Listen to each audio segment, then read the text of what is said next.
balitang update natin para sa lagay ng ating panahon ngayong umaga po ng May 13, 2024 na kung saan sa ngayon ay easterlies pa rin ang hangin na umiihip po dito sa ating bansa mula silangan ng Luzon, Visayas at Mindanao habang sa may southeastern part ng Mindanao ay nananatili pa rin na mayroon pong intertropical convergence zone. At sa ating long range forecast ay wala na pong bagyo na nakikita na tatawid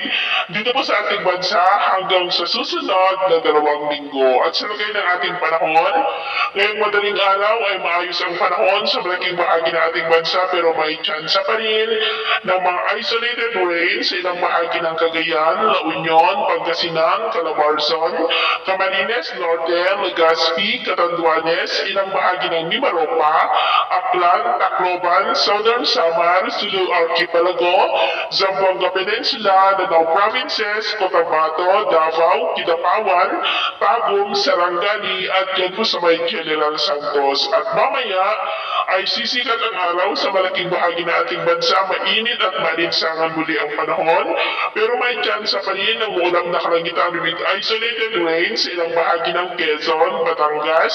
Camarines Provinces, Catanduanes, Romblon, Oriental Mindoro, Marindoque, Palawan, Tacloban, Eastern Samar, Sulu Archipelago, Zamboanga Peninsula, Cotabato, Maguindanao, Sarangani at dyan po sa Maymati. At mamayang hapon,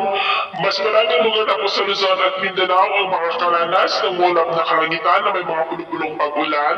Kaya kung lalabas po tayo sa ating mga tahanan, ay gawin po natin lagi ang magdala ng payong, panangga natin sa init ng araw,